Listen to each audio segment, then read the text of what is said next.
The Mike Leach situation has unfolded rapidly at Texas Tech, with the university deciding to dismiss him as a head coach. We've heard from several different entities, but have yet to hear directly from Mike Leach himself until now. Joining us from Crested Butte, Colorado, is the former head coach of the Red Raiders. Mike, I want to start with your description of the attitude of Adam James while he was a player for you. I think the biggest thing is I think he's lazy. I think that there's a sense of entitlement, and really this isn't an independent thought on my part because it's pretty well documented in a number of statements by teammates and both of his position coaches, and really a guy that we could never get to work hard and wanted to fall back on his father anytime he wasn't playing. And so, you had Craig meddling in things all the time, and you had Adam that didn't want to listen to his coaches and hold up his end as far as effort out there on the field. So then ultimately it became, very disturbing to the Jameses that he wasn't playing more, which is a difficult situation. I had a daughter that played softball, and I didn't always like the way things went with her. And then but as a parent, just because of the emotional involvement that you have with your child, you're really not qualified to evaluate, how many reps your child should have and, who should play ahead of who and things like that. And, I've told Craig this, I've told Adam this, and neither has ever been willing to accept it, which is, we have approximately 12 coaches watching every inch of film and sitting through every practice, watching every practice, and generally we watch the film over again, and then meeting with all the players and constantly discussing and evaluating who should play where. And we make these decisions based on attending all the practices and with the wisdom of 12 people. And when you have a parent that's emotionally involved and wants to meddle with the situation, and I've told them before, I have to respectfully defer to the people around me as far as playing time. And with regard to Adam, the entire thing's about playing time. And then, 2 days before the incident that's been way overblown, and several untruths have been put out there about it. He'd been disciplined, had to run stadium steps, he and a couple other receivers, and then at the end his attitude was very poor. It was poor with Coach Wiley, his position coach, and it was poor with Benny Wiley, his the strength coach. And, Mike, I want to get to a couple things you said here. You said that Craig James was meddling. How do you define meddling? Well, I would say when you call coaches, when you call me, you call his position coaches, both of them. You call other administrators on campus, and or you come to practices and want to have constant discussions on your son and their playing time, and who should be playing ahead of who and things of that nature. And then you get calls from other people that he's discussed things with outside the program, and they let you in on well, you ought to know that he's saying this, and ultimately he doesn't, and then at some point I said, well, we're not going to return any more of the phone calls. We have to, this has to be handled like any other parent. Craig James required more time than all of the other parents combined. And at one point, I discussed with Adam and me and Coach Riley. We said, well, we can't return all these phone calls, and we're not going to sit and listen to your father tell us how often you should play. And if you don't like how often you're playing, work harder and try harder. Don't go to your father and have him call us and beg for playing time, because it's not going to happen. And then we also pointed out, how would the other players on the team feel if we listened to their father? They all want their son to play more than you. And it's just not fair to do it, and it's not right to use, influence and things like that to try to get playing time. You do it through effort, you do it through competition, you do it through preparation and hard work. And the other thing I want to point out, and it's a very obvious thing, but if we weren't to this point, I wouldn't mention it, but we are.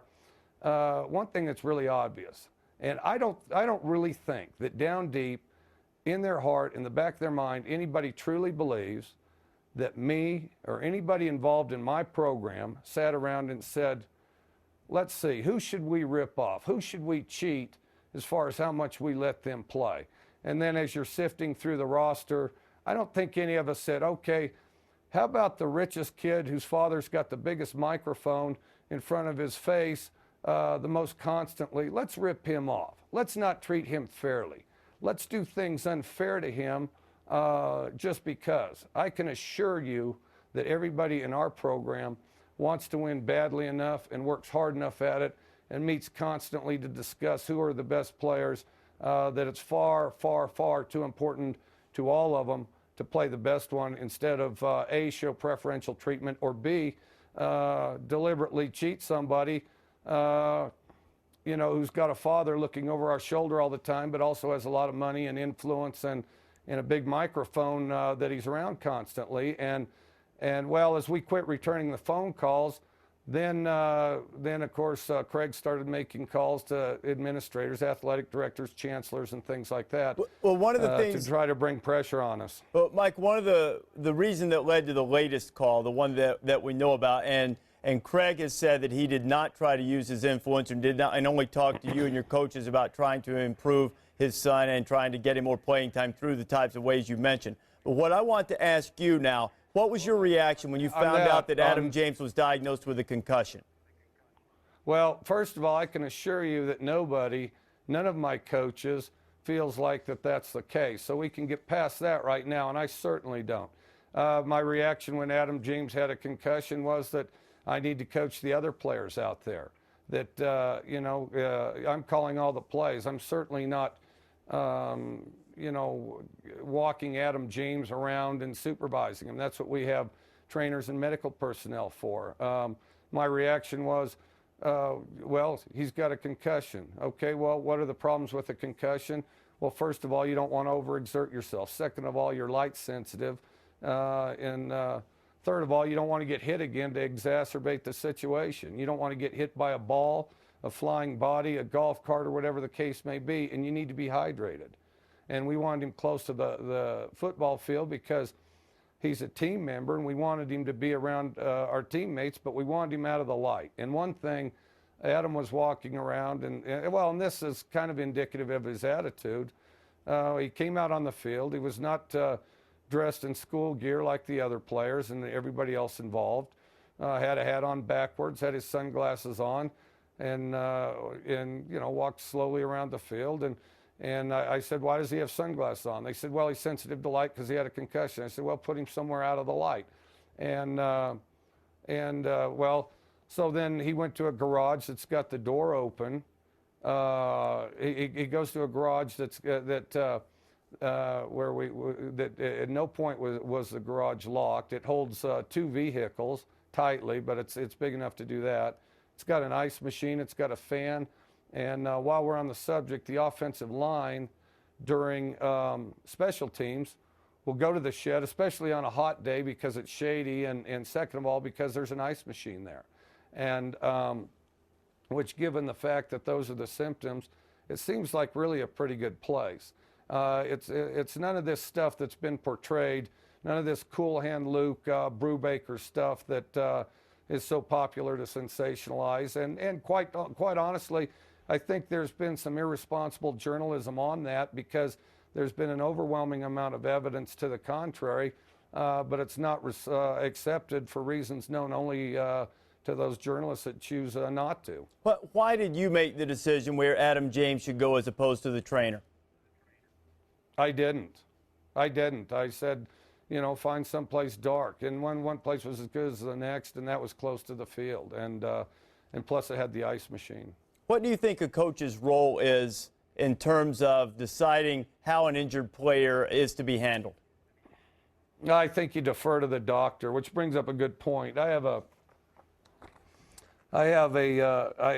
statement by Dr. Michael Fye, who's the doctor that treated Adam James and diagnosed him with a concussion. And the most important line on this statement says, according to the information given to me, no additional risks or harm were imposed on Adam by what he was asked to do. Okay, and I'm going to read it again because I think that's important, and that's the most important issue on this. Everybody can look at, second guess, and question all they want. but this is the treating physician. This is the individual that decided he had a concussion, and according to the information given to me, no additional risks or harm were imposed on Adam by what he was asked to do. And with deference to the doctor's orders and diagnosis that he had a concussion, we wanted to try to make sure that that those elements were assured. We knew that we were involved with a sensitive family, you know, and also, quite frankly, a family that was somewhat bitter, because, you know, again, as I said in the beginning, it's all about playing time, and that's why we're having this discussion. So what did you do? Does anybody really think if he was not Craig James's son, we would be having this discussion? But the other is, we wanted to ensure that the football program had no liability. So as far as protecting him from getting hit again and the rest, we felt like that was important. So what did you do when you found out that the James had complained about Adam's treatment? I wasn't surprised. I wasn't surprised because of his attitude 2 days before. I wasn't surprised because I knew that Craig had already talked to upper administrators. I wasn't surprised because Craig had already at one time told me about meeting with our chancellor and getting involved in business deals and things like that. And I wasn't surprised because they were dissatisfied, and quite honestly, you know, Adam somewhat suggested 2 days prior to that, you know, we're not doing our job as coaches, and it had that element of hostility and which that's part of why we were really careful and conscious of where he went and what he did. And in addition, in addition, we had a trainer outside that checked in on him every 15 minutes. Okay, what did Texas Tech then do after you say you weren't surprised that they had complained? What did Texas Tech want you to do to rectify the situation?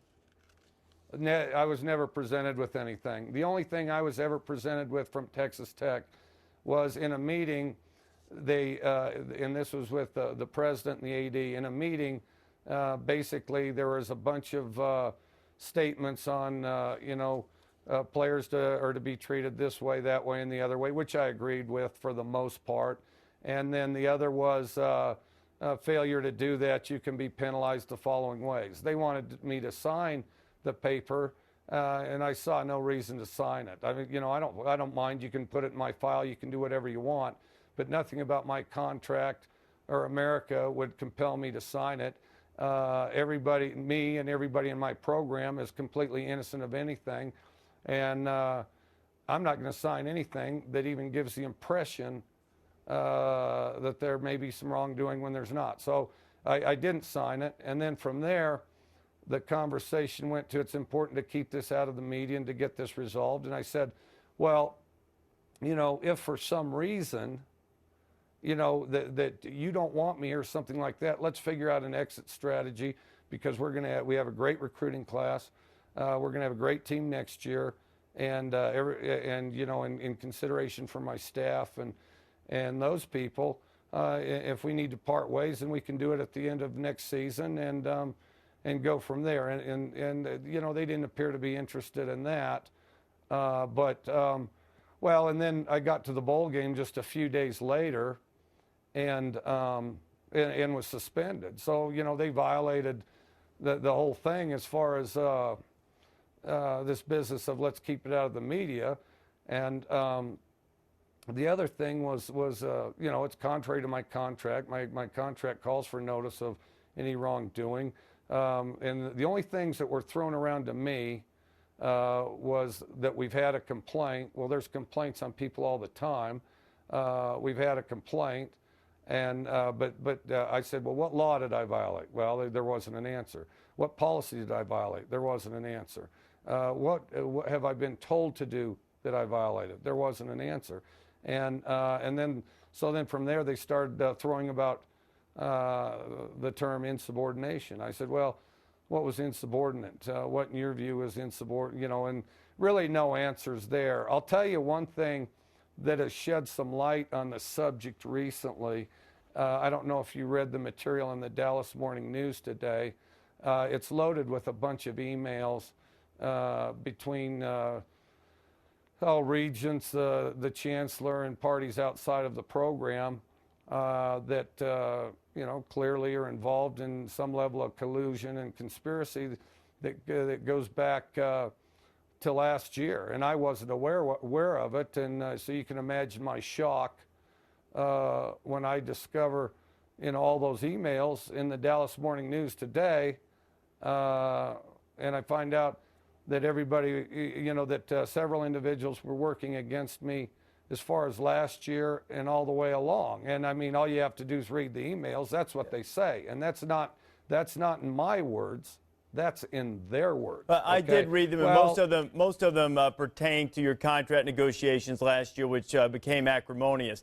You mentioned, Mike, a couple of times the chancellor. I talked with the chancellor, Kent Hans, last night, and he said that he and Gerald Myers tried to help you, and you basically wouldn't let them help you.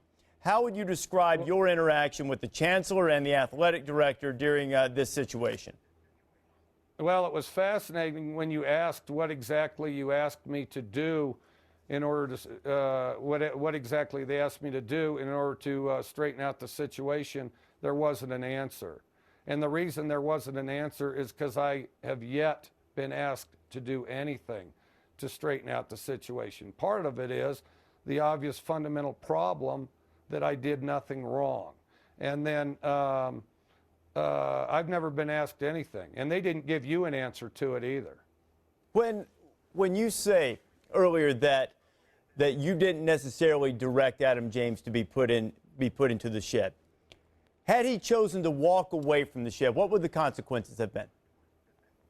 Well, nothing. I mean, it would have been fine, really, when you consider that the next day he did walk out, went to the bathroom and the rest, and walked around the room, and even opened up the door to an electrical room, which Steve Pincock forbid him to go into. Okay, at what point did you feel like, Mike, that you were going to be unable to resolve the situation with Texas Tech, and it was inevitable that the two sides were going to part ways? Well, I never felt that way 100%. Once they'd suspended me and gone public, and I think you got to understand, I've been here for 10 years. We've won more bowls in my tenure than all the other years combined. We've won more games than all the other years combined. When I got here, we had one of the lowest graduation rates in America. We now have the highest graduation rate in America of any public institution. And but to see those, to see those emails in the Dallas Morning News and discover I've been pulling knives out of my back for a year, well, I mean, obviously I'm looking for a place that actually wants to have teamwork, and it's important to them to do well on the field, but also it's going to be important to me that they're committed to academics, as I've been throughout my career. But when I first discovered that, is contrary to what they said as far as keeping it out of the media and trying to resolve it. They suspended me, and there was no explanation on that. You saw the letter on the suspension, and that letter's all that I've been given on the subject. And so, given how hard my staff and my team had worked to go to the bowl, as we have all 10 in a row, it was important to me to have, to exercise my right and have the opportunity to play in the bowl. And Texas Tech is a state institution. As a citizen of America, I'm protected with all the other rights and legal remedies that anybody else in America is, especially at a state institution. Why do you think they fired you, Mike? Well, I am about to tell you. You're kind of hurrying me along. I mean, and you got to understand that in the course of this, I really haven't had a voice. So maybe I'm a little overzealous in having one now. But the thing is, when we filed the temporary restraining order to allow me to coach the bowl game, my attorneys went to the courthouse, and we felt like we had a really good case, had a lot of material backing us, and due to the nature of the facts and due to the nature of the facts and the arguments we had and some case law, we felt like we'd win the restraining order. And before they argued the restraining order, well, then the other side gave my attorney a letter that fired me. And you've read that letter as well, which again, outside of the term insubordination being thrown around, really has not, it hasn't provided any grounds. I mean, Kent Hance says, well, you know, if I exercise my legal rights to try to get back on the field to coach a team I worked an entire season to prepare to be on the field with, based only on an accusation that's false, that somehow that's insubordination against the institution and so I should be fired. Well, since when is exercising your rights and legal remedies, since when is that insubordination? So what was your first reaction when you discovered that they were firing you? I was puzzled to a degree, but there, you know, you can imagine over a period of time, there's been a lot of funny things happen, you know, because I got a lot of mixed messages from them. I've rolled it around in my mind, analyzed it in my mind, and then, of course, today, what the Dallas Morning News published definitely shed some light on it. There's obviously some people involved with the regents and chancellor that you know, behind my back have been working against me, which is a shame because I've always been assured that this is a team effort and operated accordingly. And so, I mean, that sheds some light. I'll tell you another thing that I found interesting. The memos that the Dallas Morning News had were dated December 8th through February 8th. Okay, but my contract wasn't signed until the 19th. And the last memo was a somewhat hostile memo on, you know, don't settle and don't sign him to a new contract and the rest. I think, not just me, but I think everybody would be fascinated to know what the emails, correspondence, and memos for those 11 days between February 8th and February 19th said. I know that I'm really curious, and quite frankly, I don't think that you would have had a group from Denver drive 5 hours to come set this thing up and have this interview with me while you're all the way across the country if you weren't somewhat curious yourself.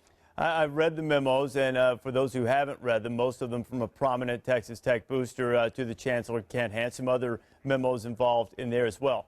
Mike, if you feel like that there were people in the administration or influential people outside of it working against you, what do you think their motivation was?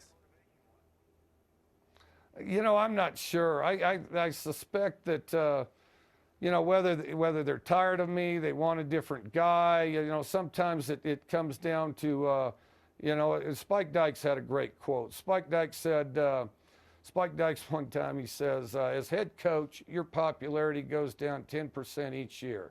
He says, I've been here 13 years, you do the math.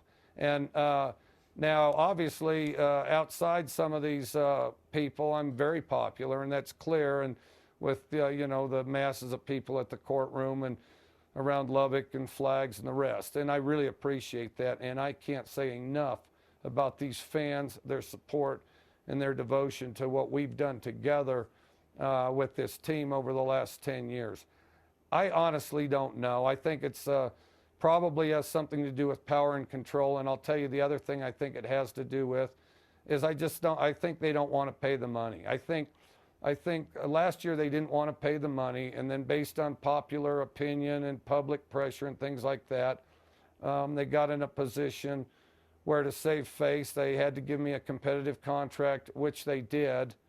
And then I think whether it's for financial reasons or what, they've decided to not follow through, and now essentially they're trying to steal the money. I mean, because you know, I get an $800,000 completion bonus at the end of December 31st, and some other things, but I just think that it either has to do with the financial end of things, or you know, some level of you know, wanting their guy or being bored. I don't know, but I guarantee you it's financial, and it has to do with not paying so much money and willing to utilize ruthless means to do it. And again, those memos, those aren't my words; those are their words. So what do you plan to do next? Yeah, it's a little tough to go skiing in the near future, hopefully. Phone rings, and then after today, I mean, the story's unfolding and has a lot of different chapters. A variety of things have happened. A variety of things have happened. The biggest being, I guess, the Dallas Morning News story, and then several distortions which are beginning to get dispelled, I think, is another. And so I don't know. I mean, the phone rings off the hook, and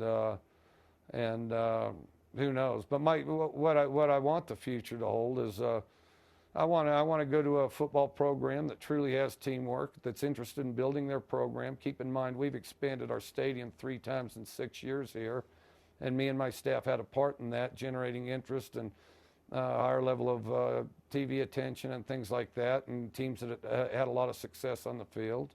And I want one that is committed from top to bottom to doing that rather than exercising other agendas. And then I want one committed to academics. I mean, we're first of the public institutions academically here at Tech, and wherever I go, I want to be first in that too. I mean, you teach your players to compete in everything they do. You teach them to compete on the field. I want them to compete in the classroom, and that's part of why I think Adam James is unhappy. I think he thinks that influence and power and entitlement, I think he believes that gives you a starting position, and I don't agree with that, because I think regardless of your background, if you work hard and if you compete and develop your skills and are the best you can be and compete there, you should be rewarded accordingly. And I think there's a difference in philosophy there, and I think given the fact that he didn't share that, he should have transferred. There are a number of your former players, most notably Eric Morris, Graham Harrell, who have come out very strongly in support of you. There have also been some players who have been critical of this situation. One of them, Chris Perry, was quoted as saying that he had no complaints about the decision. He compared what happened to Adam James as to, using his words, like an animal in a cage. And he said that Texas Tech has its pep back now because you're gone. What's your reaction to Chris Perry's words? Well, it's really pretty simple. I mean, Chris Perry's not on the starting lineup. He's a scout team player, so he's probably dissatisfied with how many repetitions he has. I've suspended Chris Perry on 2 different occasions for violating team rules. And Chris Perry is Adam James's roommate as we speak at the Hyatt. And that's starting to take a bit of a funny shape. Now, the other thing is the players are under, by the administration, coaches and players aren't to speak to the media, and that's an effort to avoid distraction, and it's understandable. But what I understand, and I'm sure it's right because the people I heard it from have no reason to lie, is that the numbers were given to a reporter, and the reporter called individuals that were, malcontents, and so then they called, and again, keep in mind, this would be a violation of a team rule there, but despite that, they called and said what they said, and and under the best of circumstances, football's difficult and it's frustrating, and you can't make everybody happy. We have 125 people out there, and you can select a couple guys that don't play very much, and even some that do, that aren't happy. But I had former players in particular, because I didn't want to distract the team. I knew they needed to prepare for a bowl game against Michigan State, and together we've worked very hard to get there and have the opportunity to play them. And then, then the other thing, I was, they were asked to not speak to the media, and so I figured, former players that had had success here and been through to the end of the program, rather than, one individual in particular who you mentioned has been on academic probation and everything else. I figured I'd go with credible people that are the fine examples of what we produce here at Texas Tech. So what have your players said directly to you since your firing? I haven't had the opportunity to talk to them, which is unfortunate. I've had some texts. I've had some calls, but essentially I've been banned from talking to him, which is another thing that I didn't feel was particularly just. And again, I appreciate, Reese, I appreciate you giving me the opportunity to speak and the rest. And you know, so. What was the last conversation, Mike, that you had with Adam James? I haven't had a great deal of conversation with Adam James. You know, just basically the position coaches and the trainers handle him. I haven't had a lot of conversation with him. The last one, though, would have been, okay, the last conversation was the day that we disciplined him and had him run stadium steps with another receiver or two. We were in a period called quick game, and I said, "You're not giving us good effort. I want you to run hard. I want you to concentrate, stick your toe on the ground, catch the ball like everybody else is doing." And then I had to get on him again the next period, and then I said, "Well, you know, go see Benny. You're going to run stadiums." And that would have been the last conversation with him, and there really wasn't a lot of dialogue, and it was relatively short. But you know, essentially, it's always been our point of view and our opinion that Adam do what the others do and do what everybody else does, and that his parents behave like all the other parents do and respect the opinions of a number of coaches as they evaluate every inch of the film and watch all the practices and evaluate all the players fairly rather than sit and make a bunch of phone calls and beg for playing time. Kent Hance told me last night, Mike, that the only person truly responsible for Mike Leach being fired is Mike Leach. How would you describe your level of responsibility in your dismissal? Well, I think those emails with the Dallas Morning News say a great deal, and I think they contradict that statement tremendously. And I don't know how anybody that reads those emails could disagree. What do you think the end result will be of this between you and Texas Tech? Because ultimately when we filed the restraining order, you know, it was. You know, their response was retaliation and embarrassment. Well, what do I think ultimately will become of? I'm sorry, you asked me the question again. I just said, what do you think ultimately? How do you see this situation playing out? Well, I guess there's two extremes. I would like to see, you know, me and Texas Tech, despite some unwholesome maneuvering that's gone on for over a year by certain individuals.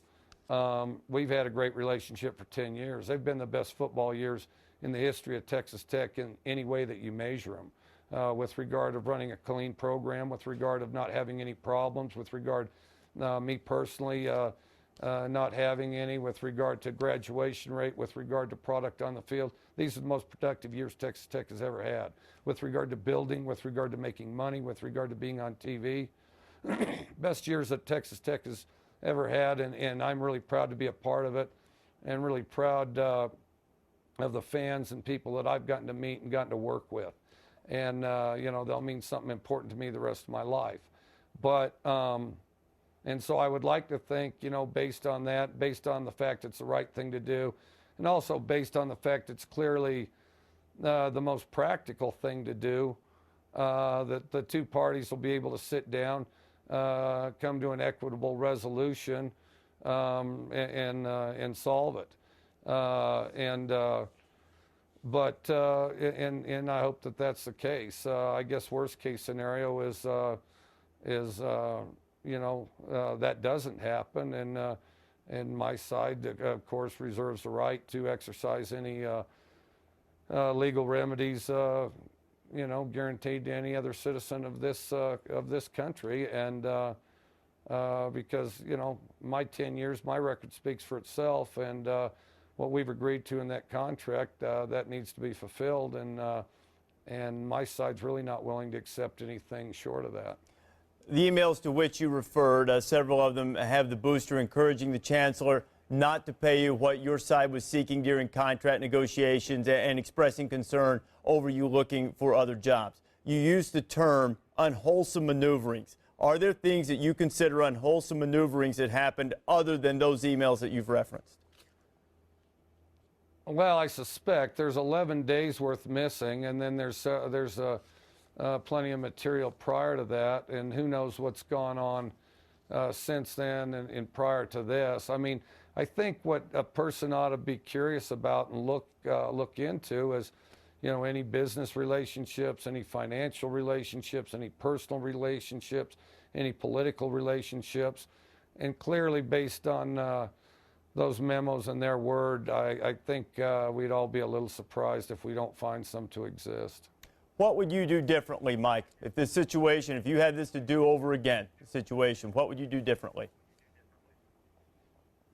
I can't think of a great deal that I'd do differently. You know, I mean, I think, you know, there's always hindsight, but you wake up every day, you do the very best you can, and you be honest with everybody, and I mean, that's the best you can do. I mean, do the best you can. And you know, I don't have a lot of regrets. You know, I go out and I do the best I can, and you know, maybe there's a mistake or something like that, but you do the best you can, and if that was your best, then just do your best again and let the rest take care of itself. Mike, thank you very much for joining us. Wish you the best of luck. Well, thank you so much. I look forward to seeing you.